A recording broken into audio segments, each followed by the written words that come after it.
Unti-unti ramdam ko na, hindi na gaya ng dati. Dati buong araw ka sa court, walang kapaguran. Ngayon, bago pa lang nagsimula, mabigat na yung tuhod. Mabagal na ang hakbang. Unti-unti tumatama ang realidad. Hindi na kayang gawin ng lahat ng dating kaya. Yung mabilis na crossover, yung biglang drive, alaala na lang yun mga yun. Pero habang bumabagal ang katawan, mas lumilinaw naman ang utak. Mas maingat, mas matalino, mas marunong pumili ng tira, mas marunong pumili ng laban. Unti-unti ko nare-realize na ang basketball parang buhay din pala, no?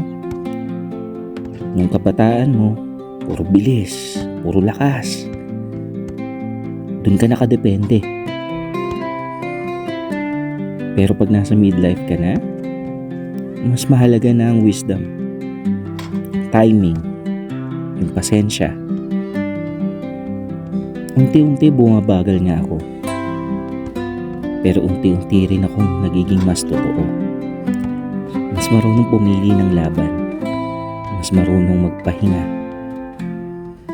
Mas marunong magpasalamat.